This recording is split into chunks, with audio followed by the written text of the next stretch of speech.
kakain di bom pampasidal natin po.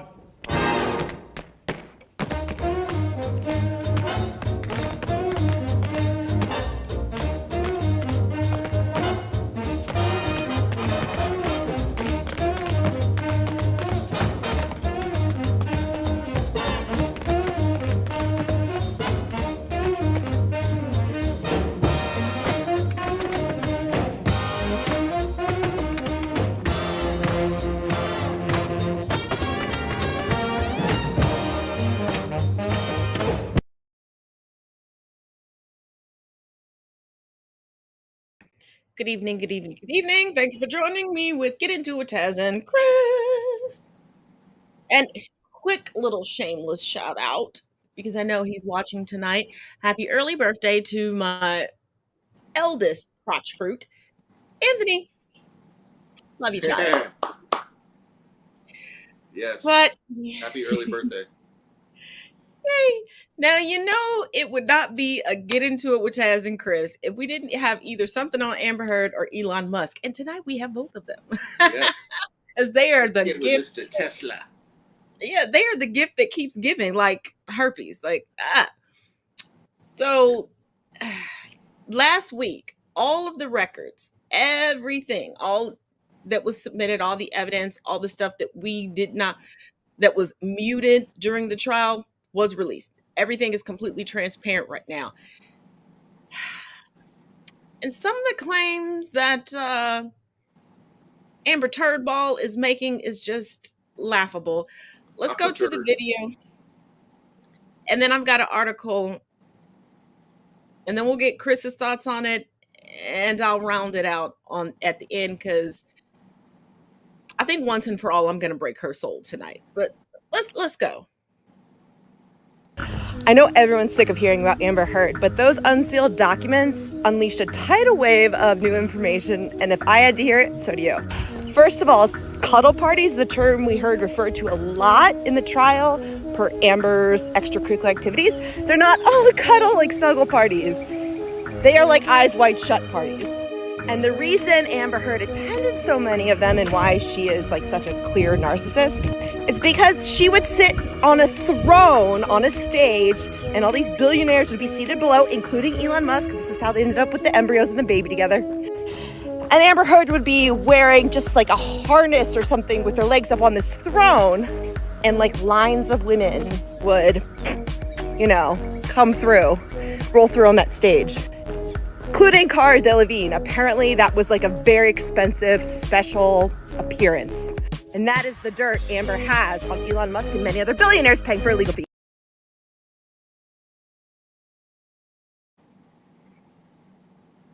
Now to the article before we go into everything. Coming from yahoo.com. Amber Heard lawyers claim Johnny Depp had erectile dysfunction that likely made him angry. Amber Heard's legal team wanted to bring up Johnny Depp's alleged erectile dysfunction to add context to the actress's allegation of sexual violence. In newly unsealed pretrial documents viewed by Newsweek and Page Six, the 36-year-old actress's lawyer argued in a March filing that Depp, 59, should disclose that he allegedly suffers from erectile dysfunction by submitting a supposed list of medications as evidence. They suggested the medical condition is relevant since it could explain why he would use a bottle to sexual assault Heard, which he categorically denied ever happened.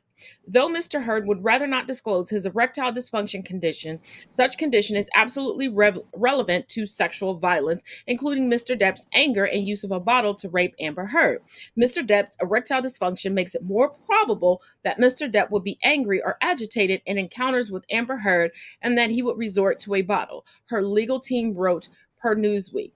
The outlet reported that Depp's lawyers responded in a filing taking issue with it and claiming his ex-wife wants a circus and clearly intends to take this trial down to a number of unnecessary, salacious rabbit holes, including and especially with respect to Mr. Depp's medical history.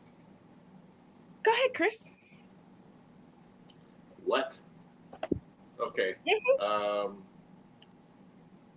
Yeah.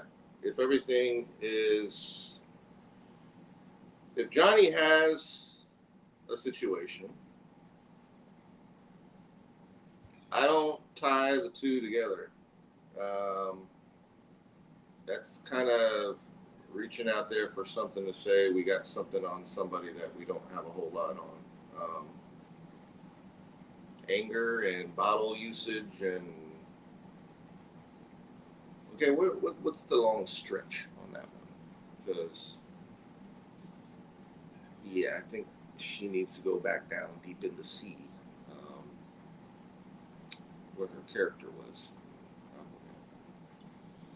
That's why she's got a little bit of a tuna fish going on there.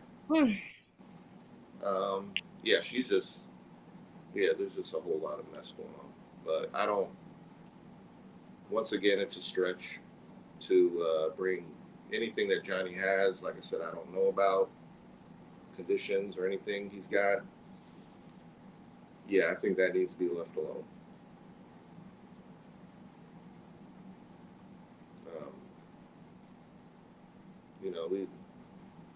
Jack Sparrow's entitled to having a situation.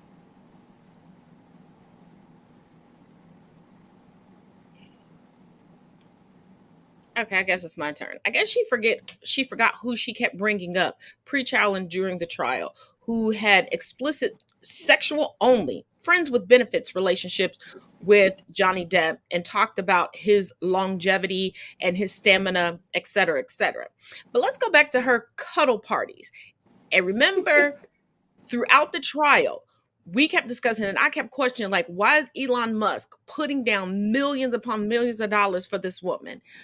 Like, we already know that he's the father of her child because she fought him tooth and nail to get the embryos illegally. They should have been destroyed. There's already been hinting that she was abusive towards him. There's even photographs of him having bruises and looking disheveled and extremely distraught. There's a pretty strong feeling that his whole shenanigans and impending legal battle with Twitter and him pretending to want to buy Twitter was just a sleight of hand because of Amber Heard. But pushing that to the side, if somebody has a you know who I really feel for now? I really been feeling more and more for Jason Momoa. Poor guy. Yeah, he had to deal with all her craziness. I mean, he had to literally fake liking her for like scene after scene. But let's get to the erectile dysfunction. Because individuals, and I know quite a few because me and a lot of my friends have, I guess, what society would consider pretty common. Inappropriate conversations with each other. But my thing is, if it's friends or family, you can't talk to them about any and everything. Are y'all really friends and family? But I digress. Why would erectile dysfunction make him angry? And the whole assault with the bottle was already debunked and determined that was a lie, Alex 4000. So he's having wonderful sex with everybody else. You're a young, to quote Bobby Brown, a young tenderoni. So that means y'all was getting it on before you got married. We can sit here and pretend like everybody is saved until they walk down the aisle and nobody touches anybody. No, everybody is taking that car for a test drive, okay? Lie to your mama, lie to Jesus, lie to Buddha, lie to a few Hindu gods, but don't sit here and lie to me. Y'all was already bumping uglies, and it was so good to you that you decided to take that leap of faith, and you decided to give up your good for a paycheck because you was a hooker. We already knew that you was a stripper, but we didn't know you was a hooker. Actually, that's not even a hooker because you were paying Kara to come through to eat your box. What? I think she knew Bobert. So I'm like, y'all been bumping uglies all this time. You're so enamored with him.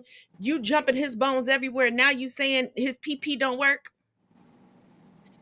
But you brought up two of his most notable, actually all three of his most notable exes. One didn't have to come into court because you didn't say anything disparaging about her. And I wish you would have, because I wish Winona Ryder would have taken a stand. She would have demolished you, Amber.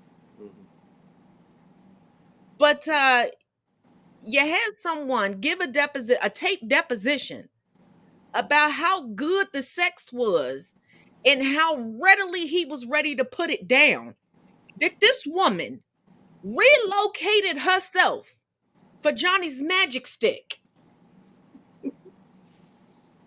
Well, we did hear from Kate Moss. It's like, Amber, just say you're a lesbian. It's okay. Say you're a lesbian and you're a lesbian whore. Bobert. Oh. Yeah, just get with Bobert. Because it seems like her husband likes to sleep with everybody but her. The last time her husband liked to sleep with her, she was underage. Now that she's at age, he likes to flip it out for underage people in bowling alleys. All she'd have to do is take a photo with the AR-15 and she will be Bobert's cuddly bubbly.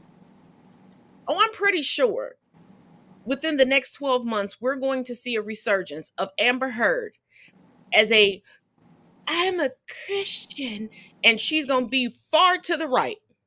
I'm so conservative. You all shouldn't do those things. I'm a good Christian girl. I'm a victim. I'm a victim. I'm a patriot and a victim. That's what the right wants. They just because she's completely in her feelings that her white woman tears were not able to be properly weaponized. Amber, I don't know what you did with your white woman handbook, sweetie. But the weaponizing of white woman tears doesn't work against white men. Yeah.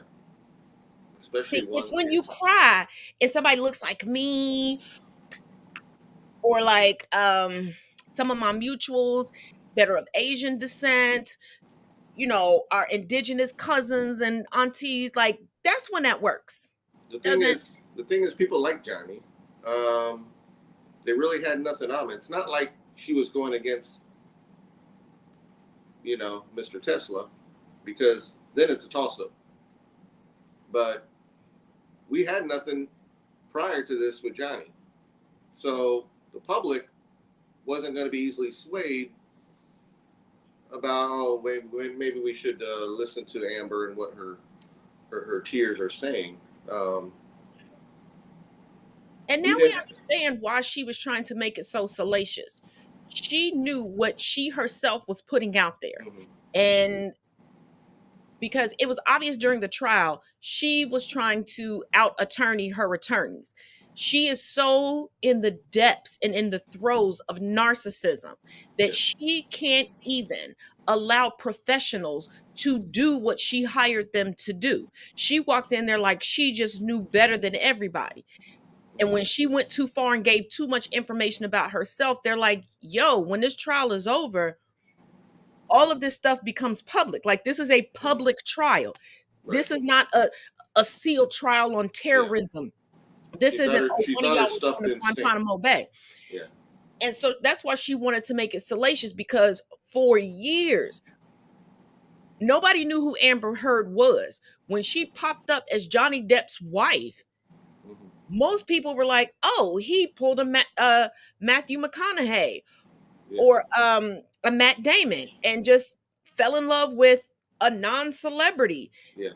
Okay. And then we see her popping up in movies and people are like, did you know she was in this movie? And we're like, she's not talented. How is she getting these roles? She got the roles because of these cuddle parties. And she was calling them cuddle parties because within the past 10 years, an actual profession came about where you can become a professional cuddler, but it is nothing sexual. There's no clothing removed. If somebody is anxious or suffers from depression or has nobody there, they come into basically a salon, lay down with you, you cuddle with them they pay for 30 minutes, an hour, they get up and they go home. So she used that as code for her whoring herself out for money and for jobs.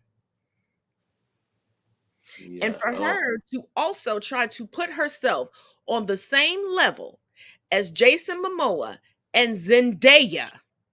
Mm-hmm.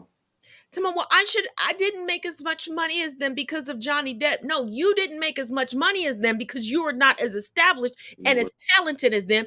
And for the love of all things holy, Amber Heard, keep Zendaya's name out your mouth. Did she really think she was going to make more than Nicole Kidman in Aquaman? Did she think she was more established than Nicole Kidman?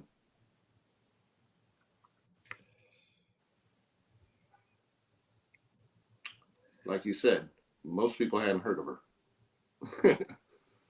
So Nobody had heard her, because I was shocked when she popped up. And when I watched Aquaman, I was like, who is this woman? Like, it still didn't connect. Oh, that's Johnny Depp's wife. And I was just like, who is right. How did she get this role? And then as things started to come out, well, in some ways, I looked at it as they had already grabbed up, especially on the Marvel side. There's been a lot of actors and actresses that have been grabbed up already, and a lot of them aren't going to duplicate or go across the lines. And so I just figured this was a case where this character wasn't necessarily going to be something that was going to overshadow the stars of the movie, or possibly go into future movies necessarily. So I just figured, they just didn't have somebody that was available. They just needed filler, because with DC and with Marvel right now, it's kind of like if you go back to old Hollywood, where people were signed to a studio, where they didn't bounce around. Like, now we don't think about it when you see like a Samuel L. Jackson doing a Universal film, and then his next film is Paramount, and his next film is MGM. But when it comes to Marvel and DC, it's kind of like that old school thing. Now, here's a little bit of side history, because y'all know I'm always going to bring you the history. I know we all hate the prices of concessions at movie theaters, but you might want to petition your favorite production studios, because it's their fault. There used to be Universal movie theaters, Paramount movie theaters, MGM movie theaters, and concessions were very cheap, because guess what? When you go to Universal, you only got Universal movies. They're already making money. They're making all the money from it. Now that in a movie theater, you could have movies from every production house. They're not making money off of the movie tickets. So in order to keep the doors open, that's why you got to pay $20 for popcorn. But think about how great it would be to be able to go to one movie theater and see all of your favorites from that movie theater right there for the year. And you actually probably have quicker release dates. Well, let me ask you this. Because there wouldn't be any competition within the market. Because if you like this genre of movies, they can give you a whole series in a year. Okay, so what's going to happen then when movie theaters get downsized and everybody decides, no, I got a good TV at home. I want to stream. I want to on demand the current movie. Well, see, if we go back to the old, like say, I'm a movie house, you're a movie house. I have my movie theater, you have your movie theater. Whether people stream it or come into the movie theater, the revenue is still coming to us.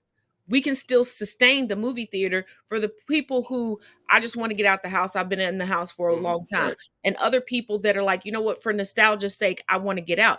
It's still sustained because the money is contained.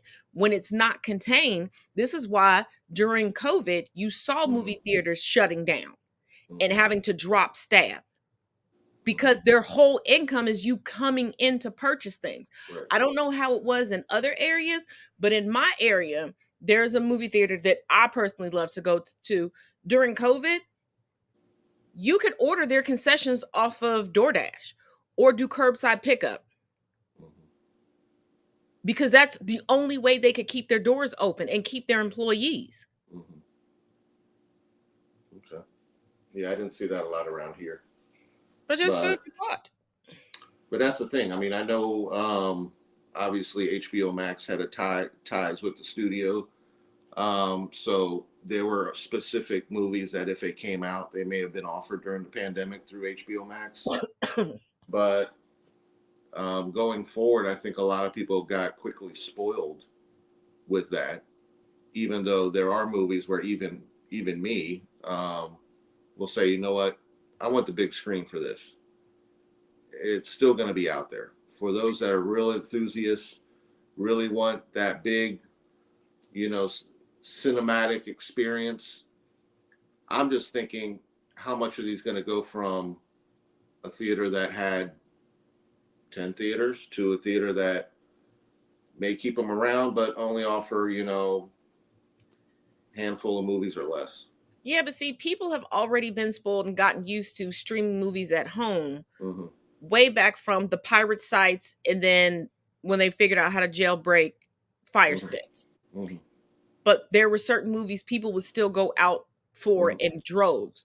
What started to decline attendance at movie theaters were streaming services and even cable providers that were allowing you to get these movies with what you pay per month. See, it's a difference between when you're getting it for free because you have a jailbroken Fire Stick, or you're using a free site online and you're like, I really want to go out.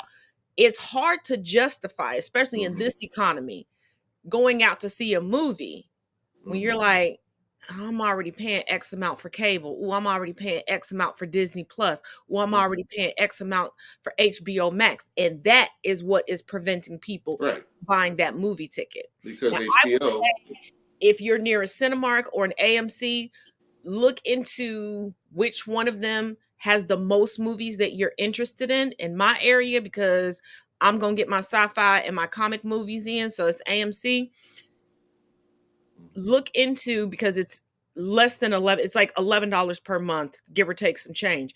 Look into their movie memberships, because you can rack up free tickets. You will get discounts on concessions, and those discounts can be transferred. Like, you can have other people use your code and you can rack up more points and get more freebies.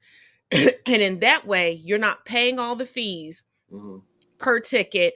You're not getting all of that stuff. So, and you can put in like a watch list that will keep you updated. So when a movie you want to see comes out, they will notify you like, hey, do you want to buy your tickets through here? Or when you get there, and you're getting it at a discount rate. And more than likely, you'll be walking in. Well, every month you'll be walking into the month with at least one free ticket, one standard ticket.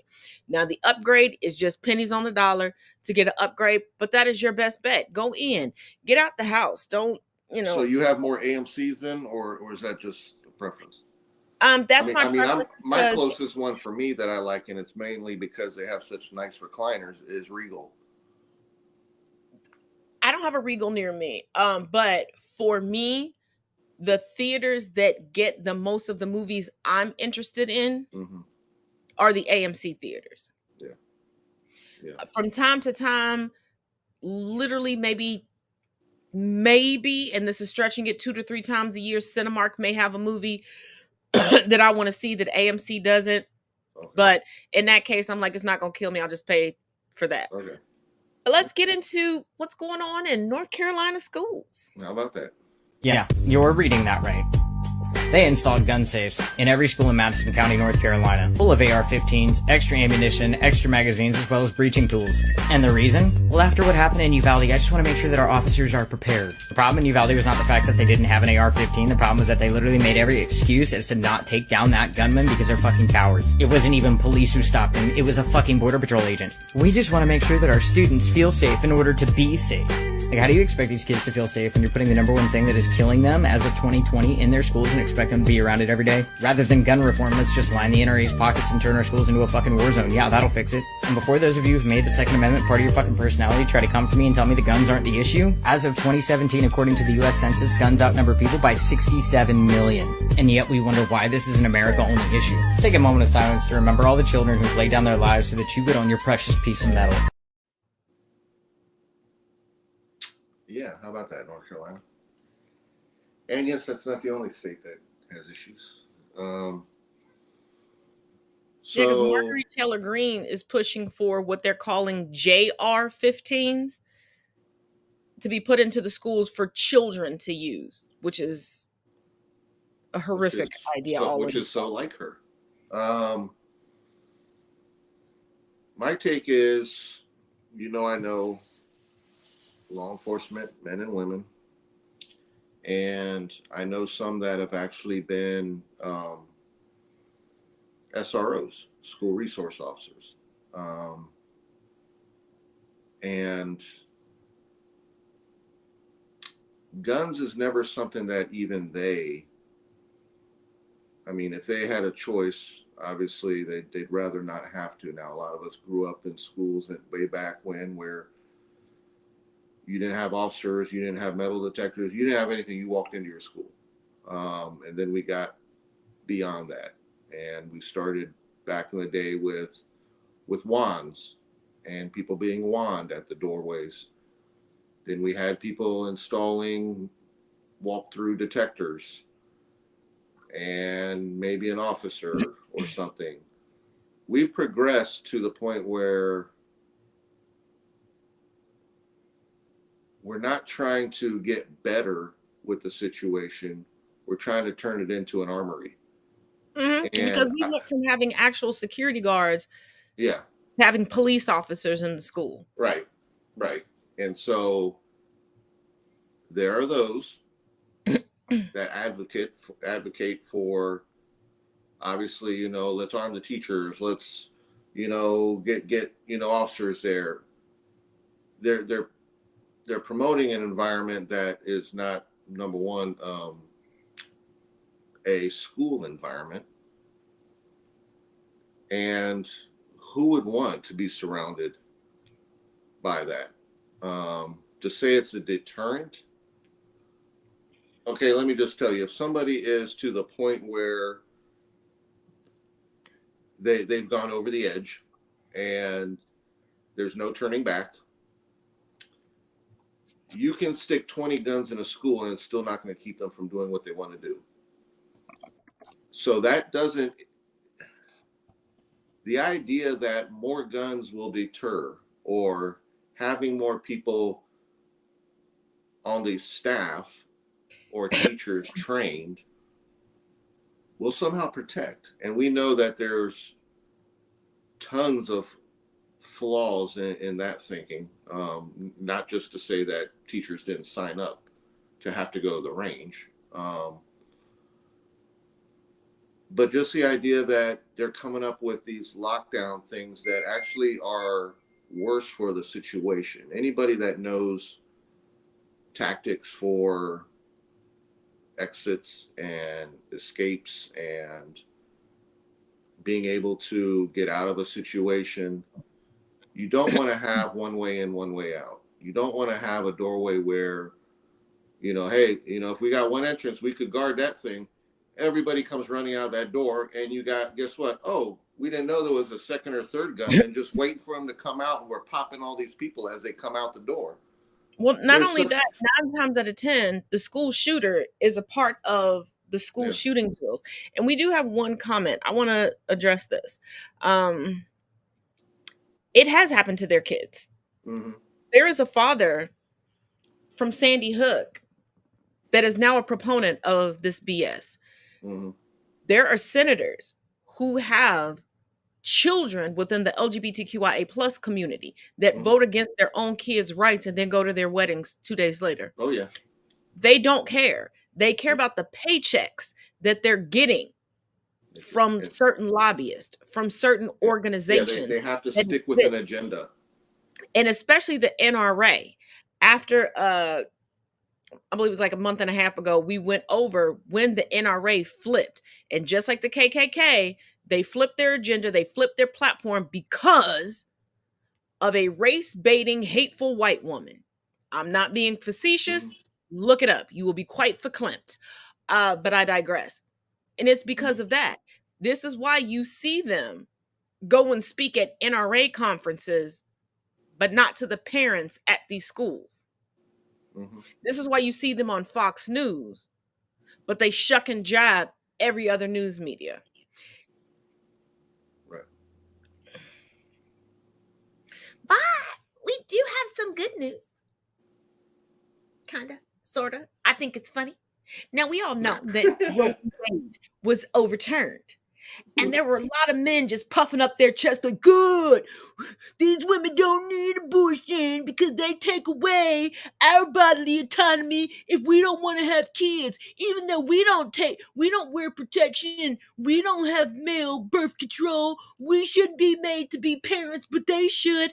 Here's Indiana's response. Y'all gonna love this. People, don't drink nothing while you watch this, because you're gonna laugh. You're gonna laugh. I'm telling y'all right now, don't drink nothing while you watch this. Trust me on this. Indiana State Representative has proposed a bill to ban erectile dysfunction medication, saying that if an unwanted pregnancy is an act of God, then so is impotency. In response to Indiana's ban on abortions, Representative John Bartlett said, "We're forcing young girls to be mothers, but not forcing men to be fathers." That's Pence country. How about that? I want to go back. I liked your Southern accent, though. I hadn't heard that one in a while. It slips out from time to time. It's like, I try to concentrate and spending work on time in the Commonwealth will do that. Yeah, especially when you have a day of talking to quite a few clients and neighbors that live in the area. And we went to the dog park today, so you understand. Woo! But it's funny that you bring up Pence. Okay. I'm going to pull us from the stream because this is a minute and 30 seconds that I need people to pay attention to. Once again, don't drink anything while you watch this. Yes, take in the information, but you're going to chuckle. You're going to chuckle. Guaranteed. Mike Pence wants y'all to know that he shares the deep concern of millions of Americans over the unprecedented search of the personal residence of Donald Trump. No former president of the United States has ever been subject to a so-called raid of their personal residence in American history. No former president has ever tried to have their vice president hanged either. At Real Donald Trump and I commend the FBI for reopening an investigation into Clinton's personal email server because no one is above the law. And just in case anyone forgot. And this is a longer one, bear with me. No former president of the United States has ever stolen classified documents, refused an orderly transition of power, lied repeatedly about the outcome of an election, instigated a coup insurrection, put his kids on the U.S. payroll, tried to shake down election officials. And Mike Pence, sometimes a breakup is hard, especially when it's an abusive relationship. You still want to run back to him after he tells you he'll never let people try to hang you again. But deep in your heart, you know he'll let them hang you. Yeah, breaking up is hard to do. And I will end with this. Just because it's unprecedented doesn't mean that it's not warranted.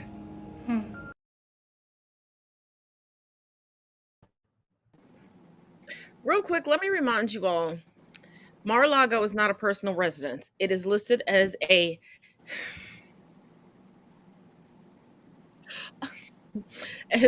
national historic landmark. How? I don't know. I don't know. And a golf resort. It is not a personal residence. And before we get into this, let me just answer this question right now. Going back to the last story. So should the BIPOC community buy more guns? If they allow us to.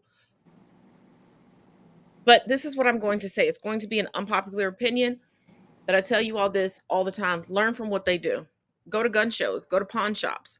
Buy it the way that they do. I bet you gun laws change really quickly. But back to Pence. Would you support somebody after they were cool with people trying to hang you? And let's not forget, the Secret Service deleted text messages because there were members of the Secret Service that were never on Pence's detail that were trying to get him in a certain limo. And he was like, my spidey senses are tingling. Yeah. Would you be rolling? They were going to drive him to Alaska so that he wouldn't be able to certify nothing. So, yeah, they'd be driving him far, far away in a galaxy. It's amazing how quickly people are willing. And no, it's not just fear that at some point their name's going to get put out there and all of a sudden they're going to have a mob outside their house every night screaming at them or going to their jobs. I mean, that's their tactics. But the fact that there's very few brave men and women who will say, you know what? I actually took an oath. I actually am going to at least attempt to be what I signed up to be. And even though normal debating between left and right, that was normal. We've gone beyond that. So the fact that you had the VP, who literally was put out there on the 6th to just be for the taking, and hey, whatever you need to do with him, he deserved it. It's, I don't know, you can sleep at night knowing that, like, you're willing to take up for somebody that literally handed you over to the crazies to do whatever they would have wanted to do if they had actually got a hold of you. And then on the flip side of that is, the Secret Service was basically going to take you far, far away so you could never come back and certify anything. How do you make it make sense? Can't. And they're still doing it. This latest search warrant, I know they like to call raid. You know, they are rallying around him, knowing what we're knowing from January 6th, knowing what we've known all along. They're sticking to their agenda.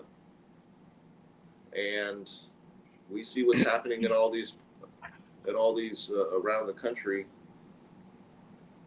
in all these primaries, that those people that were in the crowd, those people are out there running, not just on the big stage. They're running locally for your voting districts. They're running. They're putting them in places, and I know they still have to run and actually win something. But in the primaries, they're beating out the ones that I guess are less Trumpian. I don't know. And see, the thing about it is, before this raid, the vast majority of what we know as the traditional GOP was beginning to shift its support to Ron DeSantis. Even Fox News was pulling back from Trump and being like, oh, Trump has gone too far.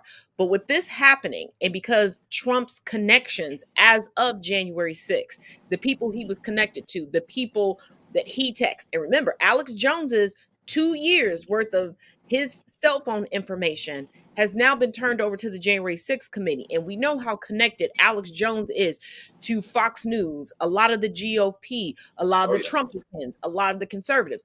So now I think people are scrambling because they know the sheep, that cult that follows Trump, they're eating this up. He's their walking, talking, living martyr right now. Yeah, it's feeding into, I mean, based on the fact that they've never fed on truth anyways, I mean, this feeds into all the theories, all the schemes, everything that they've already been talking about and preaching, you know, aside from, you know, the grift. This has been fueling what they want. They're just waiting for the one call to arms. They're waiting for that. Give us a sign. We've been doing all that whole side of the right wing is not, number one, they're not technically associated to a party because technically militias are anti-government. So why would they be, you know, but then again, they had a candidate that was also not a Republican. And now they're cowards that can't pull away from because they fear about being harassed, being called out, so they can't tell that they don't want to tell the truth, even if they behind closed doors are like, yeah, he's an idiot. Yeah, this is all lies. Yeah, and Trump's facing a mountain of things right now. A lot of things are coming to fruition that actually, Chris, you and I started talking about way back from the last presidential election during the RNC. And we were like, hey guys, pay attention. People didn't want to. I got 2 videos. Once again, I'm going to pull us from the stream. The first video is going to talk about things that are mounting against Trump. And the second is going to talk about Trump's retaliation tactics. Now, Chris and I tried to tell y'all, he postures and he'll claim he's going to do something. But pay attention It after you runs watch in the this. blood. Remember Fred? Right. Remember Fred? Yep. And see if he actually does it. We'll see you in, I would say in 2 and 2, but we'll see you in 4. 1.5.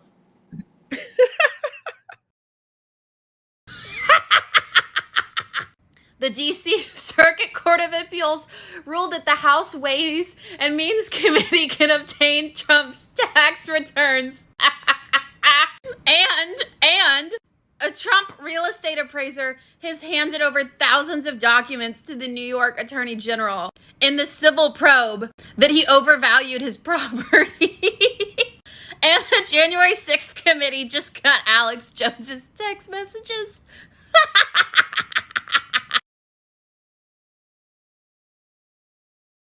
There's the notice. From his, Office of the President of 45th, blah, blah. So this is what he said in his statement. I have notified CNN of my intent to file a lawsuit over their repeated defamatory statements against me. I will also be commencing actions against other media outlets who have defamed me and defrauded the public regarding the overwhelming evidence of fraud throughout the 2020 election. So that was the statement he put out to his supporters saying, hey, I'm about to sue everybody because they're ignoring this evidence that I continuously refuse to provide because it doesn't exist. Here is from the letter sent to CNN. Accordingly, I hereby demand on behalf of President Donald Trump that CNN 1, immediately take down the false and defamatory publications. 2, immediately issue a full and fair retraction of the statements identified herein in as conspicuous a manner as they were originally published. And 3, immediately cease and desist from its continued use of big lie and lying when describing President Trump's subjective belief regarding the integrity of the 2020 election. Oh, belief about the 2020 election.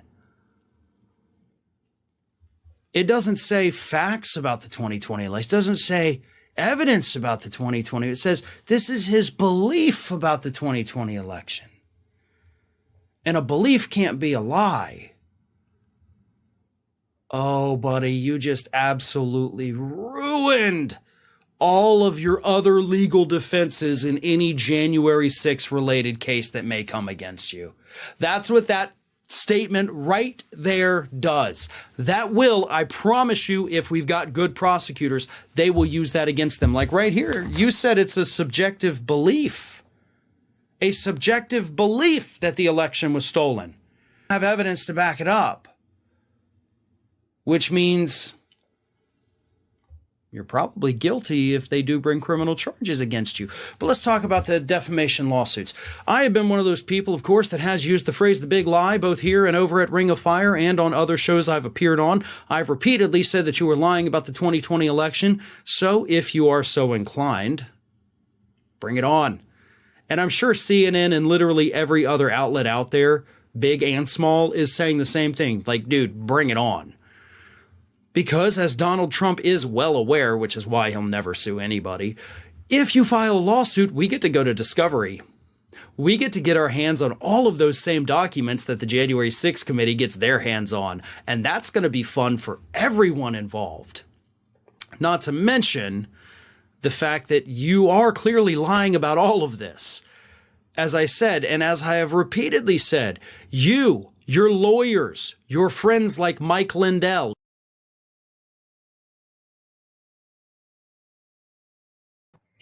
Oh, and it gets even better. Coming from the Associated Press, Trump says he took the 5th in New York civil investigation. Former President Donald Trump invoked his 5th Amendment protection against self-incrimination as he testified under oath Wednesday in the New York Attorney General's long-running civil litigation into his business dealings. About an hour after arriving at Attorney General Letitia James's Manhattan offices, Trump announced that he declined to answer the questions under the rights and privileges afforded to every citizen under the United States Constitution. I once asked, if you're innocent, Why are you taking the Fifth Amendment? Now I know the answer to that question, the statement said. When your family, your company, and all the people in your orbit have become the targets of an unfounded, politically motivated witch hunt supported by lawyers, prosecutors, and the fake news media, you have no choice. Now, keep in mind, his children have already faced uh Even they've old. already faced Letitia James. Eric Trump, you know, the one who's been waiting for daddy's attention almost as much as Tiffany Trump has been waiting for daddy's attention, because I don't think Barron Trump cares. He pled the Fifth over 500 times. Donnie Jr. and Ivanka answered the questions. The snorter, Don the Snorter Jr. Yeah, here's the thing. It's also been through the courts. And because one of the Trump family, Trump organization's appraisers is willing to testify that Trump lied about the value of properties and tried to pad the books. So they know that fraud has been committed. They're just trying to figure out who was at the head of the fraud. And Donnie Jr. and Ivanka are like, we're not going down with this ship. And it must suck for your favorite I bet his child. fraud goes all the way back. Fraud goes all the way back to his days in the USFL. His fraud goes back to my days as it a goes teenager beyond that. when there were Trump properties in Cincinnati, Ohio. Yeah, at least he didn't try and name the stadium after Trump. Thank God it's not. But whoops.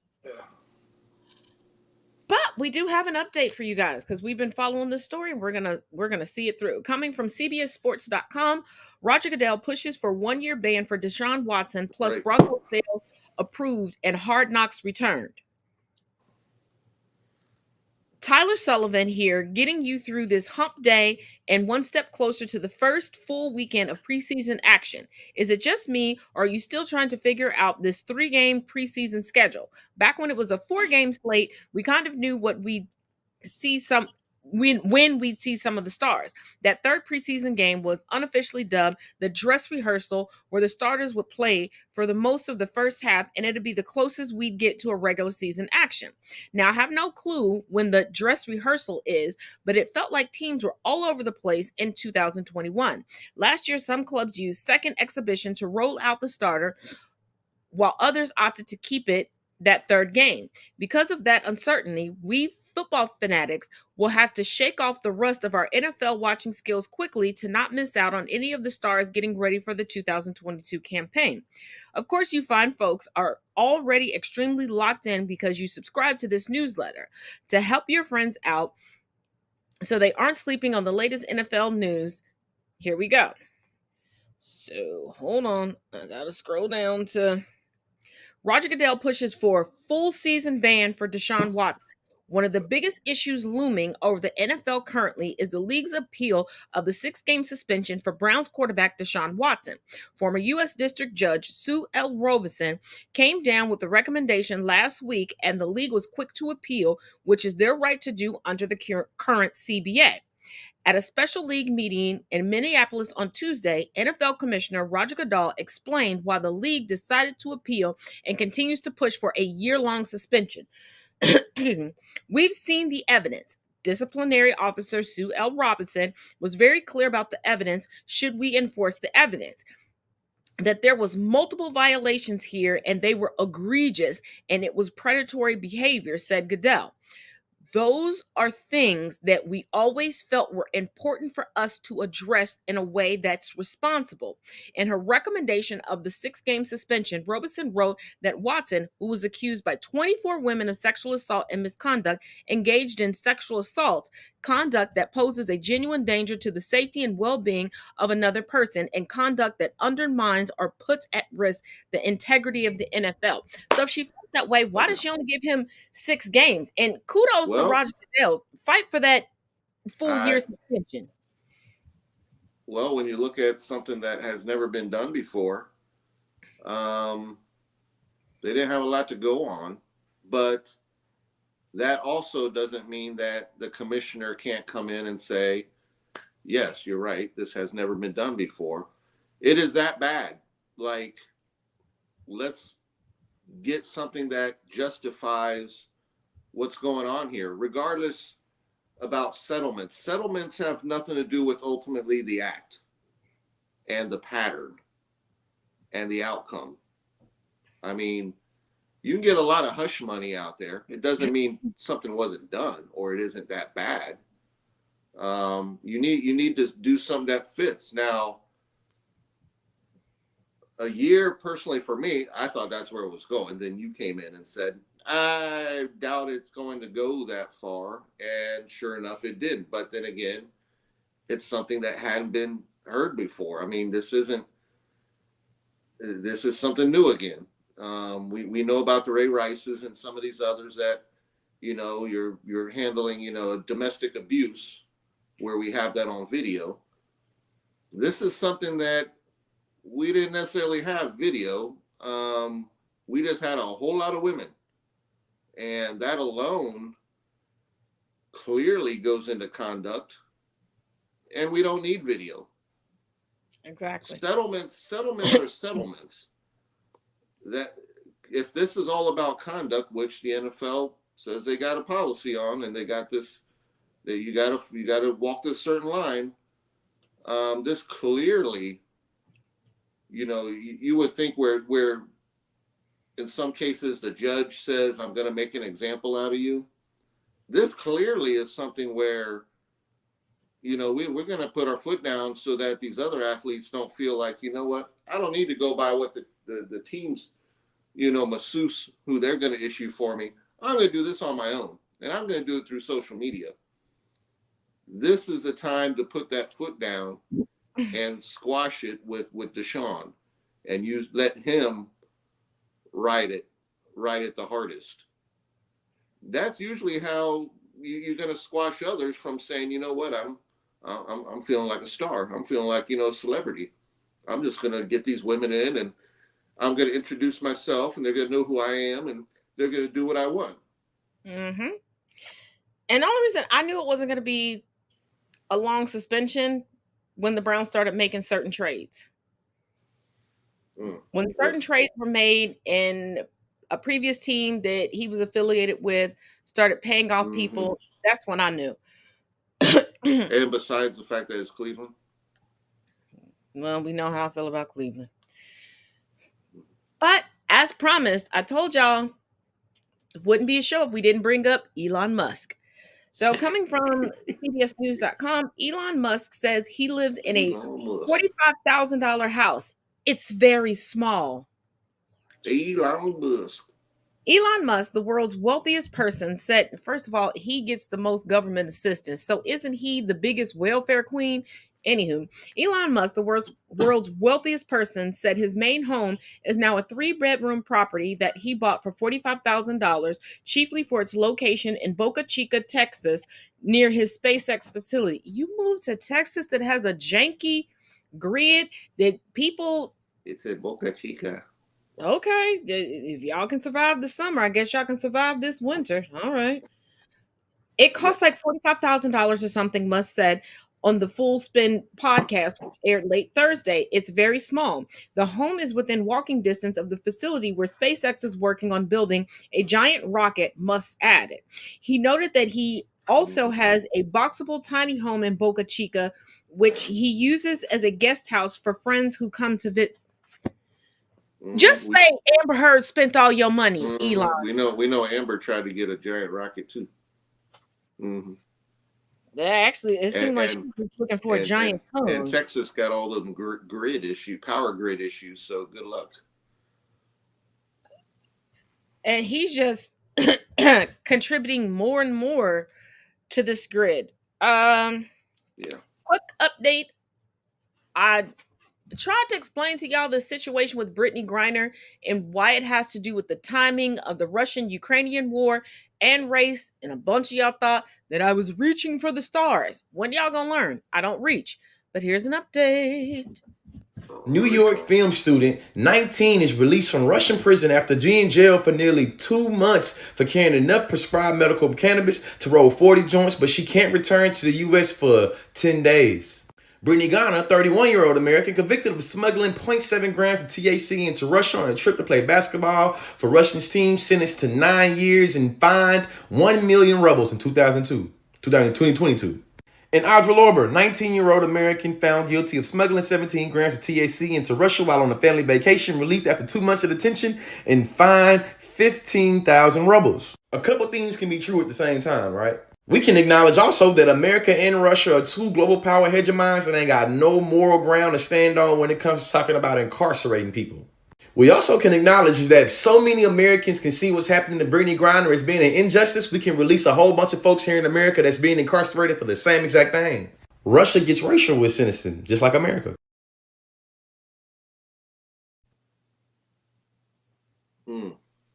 Y'all still think that I was reaching? I told you all. I didn't.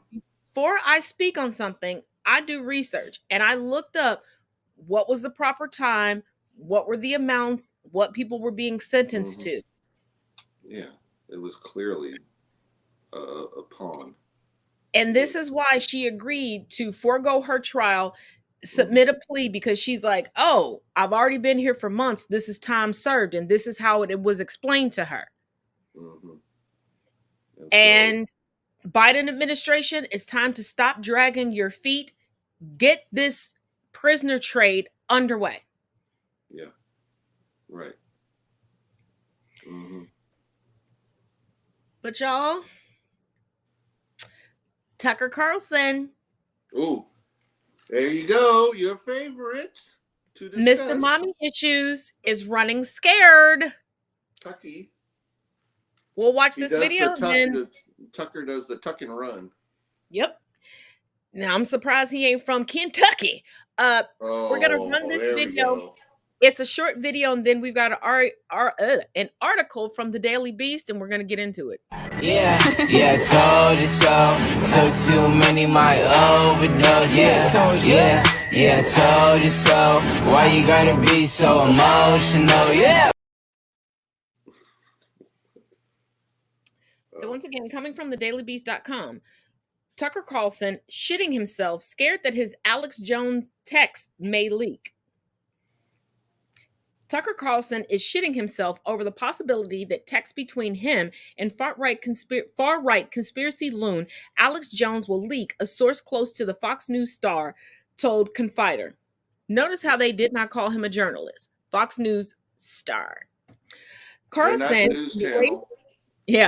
Carlson and the raving InfoWars ranter trade text messages on a daily basis, according to two people familiar with their friendship. If made public, these sources said the text messages would be highly embarrassing for Carlson. 2 years' worth of text messages sent and received by Jones are now in the possession of the U.S. House Committee investigating the January 6th Capitol insurrection after the far-right conspiracy king's lawyers accidentally sent a digital copy of all his texts to lawyers representing the families affected by the Sandy Hook Elementary School massacre, which Jones repeatedly dubbed as a hoax. Last week, a Texas jury ruled that Jones must pay a combined $49 million in compensatory and punitive damages to the parents of one of the school children killed in the 2012 mass shooting. The lawyer representing the family, Mark Bankston, has publicly said the texts include intimate messages between Jones and self-described dirty trickster Roger Stone, who melted down on Telegram and called for Jones to sue his own attorney. Carlson and Jones have maintained a friendly relationship for years. The Fox News primetime star has made multiple appearances on InfoWars, gushed over Jones's unhinged rhetoric, branded him more talented than I am, and supplied a fawning blurb for the bullshitting blowhard's upcoming book. Maybe Alex Jones is onto something, Carlson wrote of his pal on the back cover of The Great Reset and War for the World. Read this book and decide for yourself who's crazy. Yeah, the two of them are crazy. Yeah. I mean, how many of them out there are propagandists that are out there to benefit financially from as many viewers or supporters as they can get? that's what they run on. I mean, aside from the lies and all that stuff, the grift is real, and as much money they can get to fund, the more they can. So of course they're going to rub elbows with, Tucker and some of them, and that's what it's about. I mean, this is an old tactic that had gone on since, the early days of the Klan, where, the more that they can get the word out there, the more money they're going to make off of it. That's just part of the bigger plans. Except now they have social media. Now they have other outlets. Now they can, podcasts and stuff. So now they can enhance their audience without having to tour the country. Same result. Same end result. Now they can set up accounts and pay monthly, drain people's accounts. That's what they do. They just keep their supporters. Why do you think Trump goes around doing all his little MAGA speeches? Money. As long as he promotes what they want to hear. I mean, he couldn't turn around tomorrow and be like, yeah, guess what, guys? It wasn't true. It was just a lie. I mean, you can't. Once you're in that deep and you see that you're still getting money coming in, yeah, you're not going to stop doing that. That's just how that works. You're gonna string these people out because this is literally a part of their playbook. This is a part of a playbook, and if you all want me to go over this again regarding the woman who changed the face of white nationalism and white supremacy within the United States, this is the playbook that all of them go by, and I will gladly do that. But your final thoughts on the night, Chris?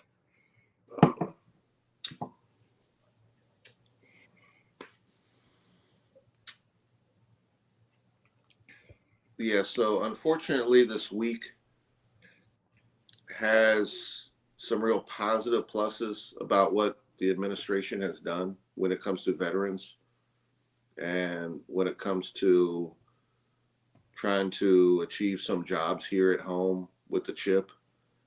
But we always get overshadowed by Mar-a-Lago.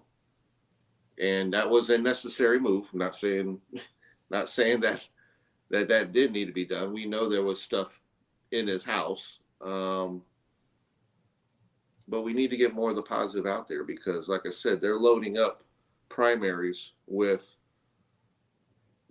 the Lindells of the world, the MAGA people. And we still got to, there's still a lot of focus that needs to be done for this midterm. So we got to pump this stuff out, deliver the right messages. Merrick Garland, he wasn't a lone wolf when it came to the FBI going in. Obviously, there's a process to getting a warrant, specific process by a federal judge. So I hope things continue to get out there. I know the January 6th has their little break right now. Which is unfortunate. I was enjoying the popcorn sessions. But yeah, I think more still needs to get out there. They still need to make sure that they're swaying those that are on the fence that, hey, don't be fooled by this rhetoric that we used to hear all the time for 4 years. Don't be fooled by that. There's a reason why people have to do what they do. And it's not they're weaponizing the FBI. No, the FBI is being the FBI right now.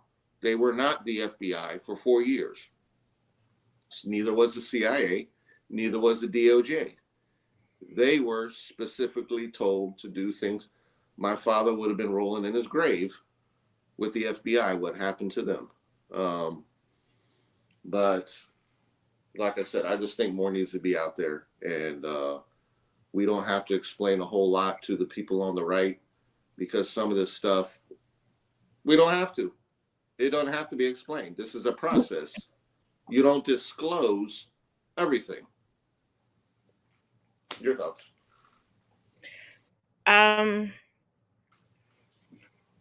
Real quick. A lot of what Chris just discussed, if you're not following the Camp Taz blog, make sure that you do, because I do discuss it from my point of view. Feel free to add your comments and let me know anything else you want my point of view on. But do note that every year, beginning in late September, going all the way up until election, if you let me know where you live, I try to do my best to start bringing up different candidates that are actually trying to do good for the general population. I am one person.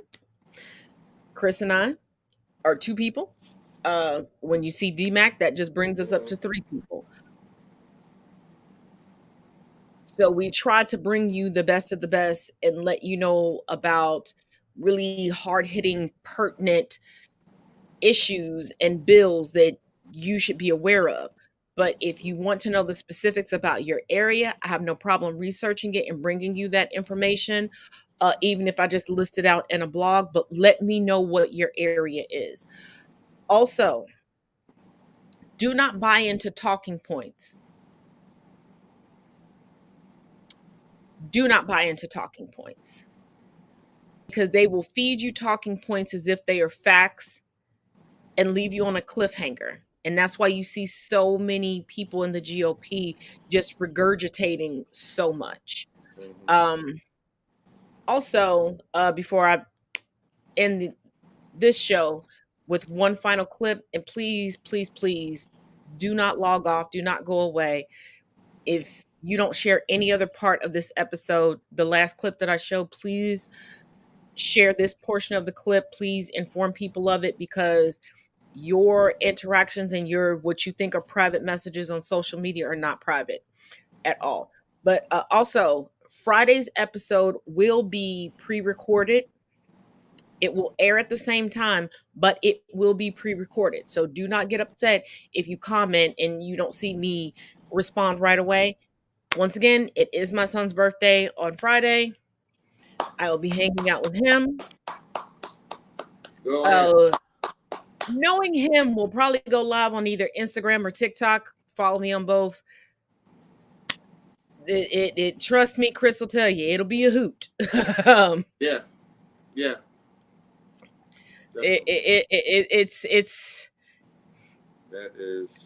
It'll be a hoot. It's one to get on video. I'll put it that way. And don't forget Saturday's viewing party for the Scarlet miniseries from 1994. And keep in mind, the Tiny Humans will be with me for this viewing party. Pray for me, because Tiny Muscolini will be back in the house. And there's some good stuff on the streaming services. There's some new stuff out there. I don't know what services you all have. Checked out a few lately. Checked out Sandman, Netflix. Sandman. I know Hulu. Anybody and everybody who has Hulu, if you haven't seen Prey and you like Predator, you got to see it, because not saying all the movies in the franchise were good, but if you like the first one, watch this, because yes, no spoiler alerts. The movie has to set up the characters in the beginning. Do not tune out. Do not doze off. That's how some movies have to set up the characters, set up the environment. This is a prequel. Hang in there. You're going to enjoy the ride. Yes. And just to give you all a heads up, just to give you all and give ourselves a break from all the political stuff, next week we're gonna kind of talk about our favorite things, favorite comics, favorite shows, give you a little synopsis on things like that. We're just gonna let our head a little off. Nerd moment. We have our shows that we love. We have our movies we love. And y'all know, every couple of months we stop, take a breather, and fill y'all in on what we're watching, what we like, what we're reading, all that good stuff.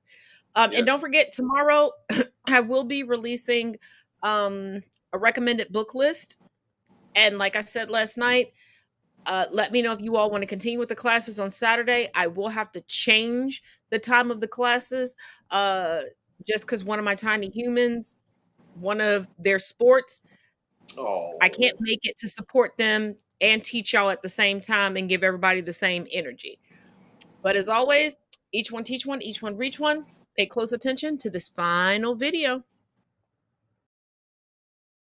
If you use Facebook Messenger to send private messages to your friends or family, don't.